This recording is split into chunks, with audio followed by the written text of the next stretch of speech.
Sa video natin ito, papakita natin kung paano tayo maghasa ng circular saw blade gamit ang ating grinder tsaka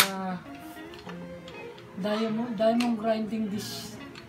Nabili ko lang sa online. Basahin natin yung pinakagilid, yung mga talim na yan, tsaka linisin natin yung ano, isa sa nagpapahirap sa circular na umikot kasi marami siyang nangingitim na yung mga gilid-gilid na yan. Lilinisin din natin yan. So tara, linisin natin. Tsaka hasain. Bago tayo magsimula, lagyan natin ng marking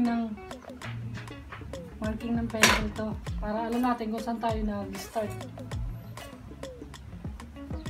Ayan, tulad yan. Ito siya.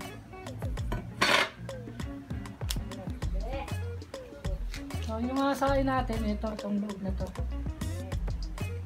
Ito lang yung nahasa ko eh. So, ganun tayo.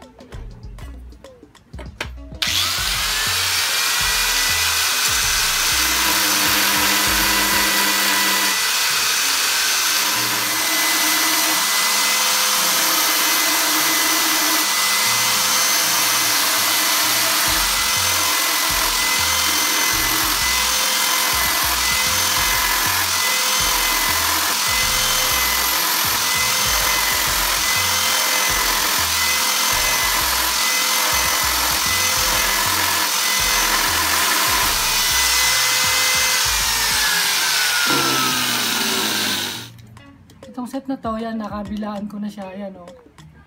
Hindi ko alam kung nakikita sa ano eh. Ano na siya. Lahat na siya meron. Kumbaga tinamaan na siya kasi ginawa ko kinabilaan ko eh. Tsaka sobrang ano na siya, pag ginawakan mong gano'n, kasi matalas na siya. Ayan, pag ginawa mo yung mga ano ng kuko, sabihin, matalas na yung ano, yung blade niya. Tuloy-uloy natin.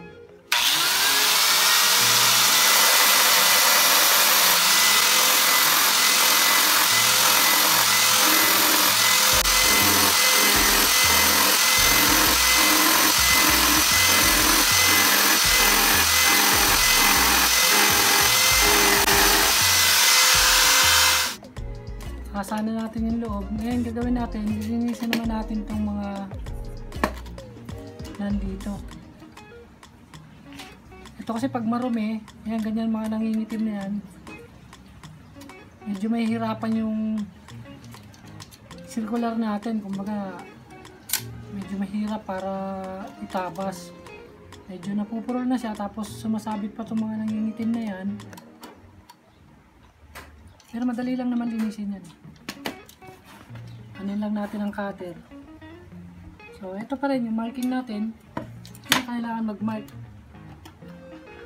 Ayan, makikita nyo natatanggal yung mga itim-itim na yan.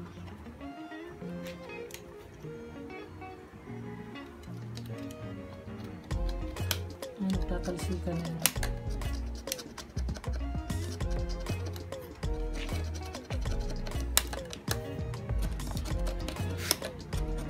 Galing yan din sa ano ng kahoy.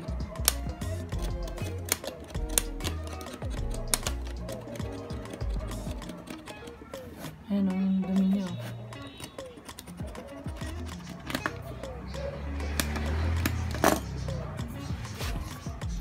Ayan o, wala na yung itim-itim niya. Ayun, ito yun o.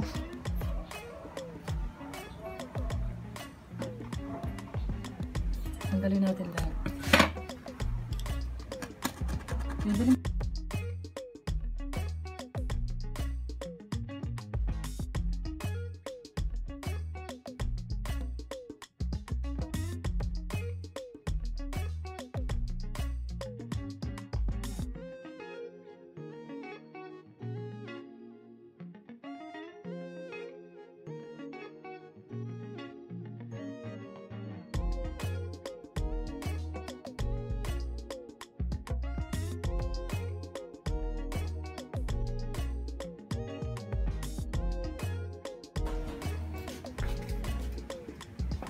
Ito dati ginagamit ko. stainless grinding wheel. Okay din naman siya pero mabilis siyang maupod o katulad nito. Pero matagal-tagal na rin naman sa akin to. Nakailang hasa naman siya.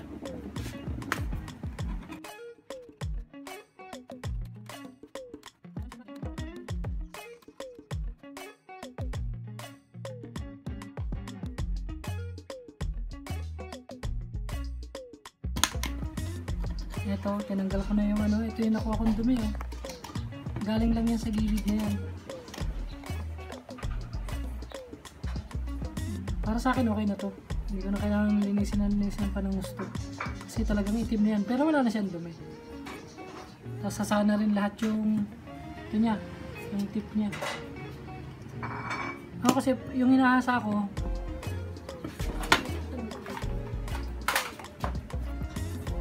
puro dito lang ako sa loob naghahasa.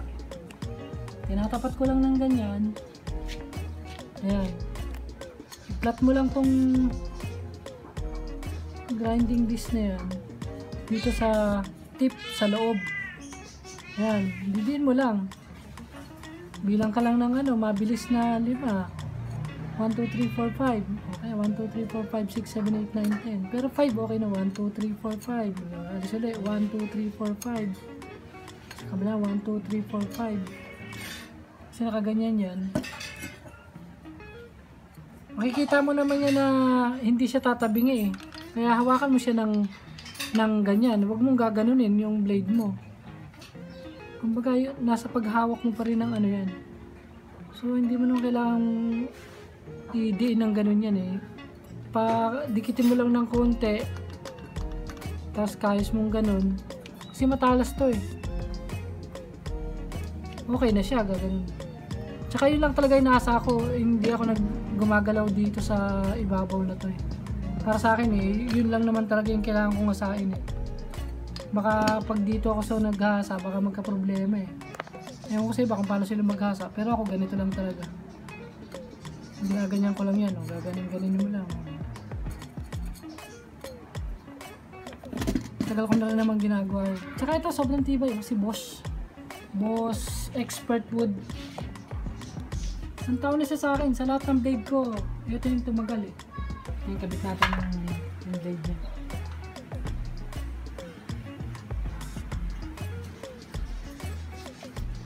Check natin yung marka ng arrow niya. Ayan, ito nga yan. So, ito siya. Kaya pag ganun siya. Ito yung niyan yung marka. Ayan.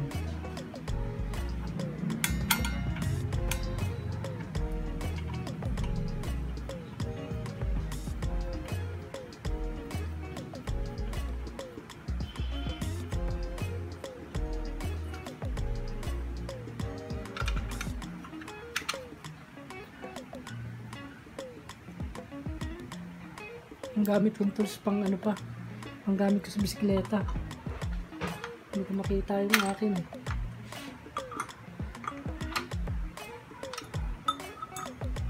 Ito hindi mo na kailangan masyadong mahigpit. Sakto lang. Pag sobrang higpit yan, mamaya pagtanggal magka-problema ka, hindi mo tanggal. Maaaring baka mabali. Ayan, okay na siya. Testingin natin. Ito yung mga kita mo medyo siya. Wala siyang mark ng mga itim-itim. Ibig sabihin matalas yan. Ginamit ko yan dati.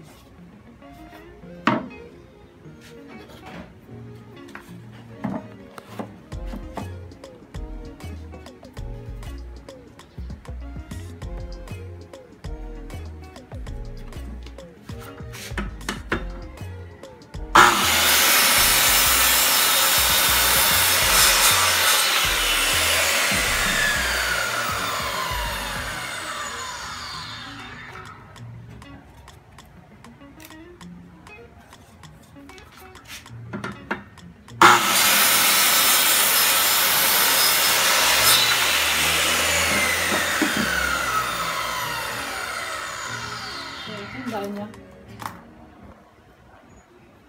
Malinis siya. Tsaka malambot siya ihagod. Hindi siya ganun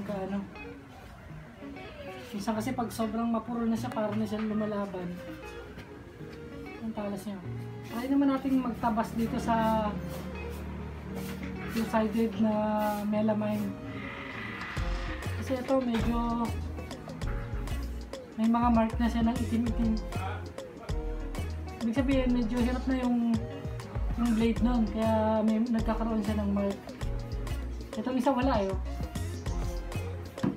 Hindi siya ano. Saka nagkakaroon na siya ng konting chips. Bagay talaga nagkakaroon ng ganyan. Pero dapat konti lang. Try nating katid.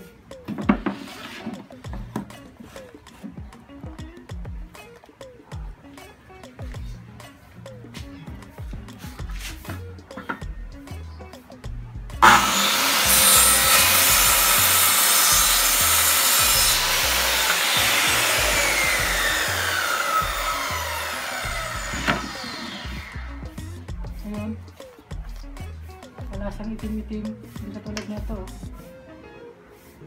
Kung nakikita nyo, eh, meron siyang mga itim-itim. Itong kinat natin, wala siya. Tapos konti lang yung chips niya. Ibig sabihin, medyo matalas yung ano. Tumalas yung talim natin. Saka mararamdaman mo pag tinulak mo siya, maano eh. Pero kaya mga ka-Woodworks, ganun lang kasi yung paghasa nung circular saw blade. Kung meron kang grinder, tapos bumili ka ng diamond grinding disc, mura lang yan, parang wala pang 400. Okay na, hindi ka naman problema na mapurol na yung blade mo. Pag ginamit mo, mapurol siya, tanggalin mo lang, hasain mo, pwede mo rin gamitin. Ayun, ready na yung ating circular saw sa mga susunod na project. Matalas na siya, okay na siya.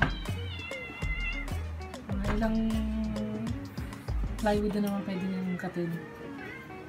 Ito lang ginamit natin, si grinder at si diamond cutting disc. Salamat mga ka-Woodworks. Bago natin tapusin tong video na to, shout out po kay Benchu, DIY TV, The Aparador, Don DIY Project, Mr. Lee TV, Ramirez Montepalco, Marvin Palitada King. Pakibisita rin po yung mga channel nila. Tsaka po dun sa kay Padjak Kape, yung mga mahilig magbike dyan, mga nag-woodworks, nagbabike, mahilig magaganon. Bisitahin nyo rin po yung channel ng Padjak Kape. Mag-enjoy din po kayo doon. Salamat!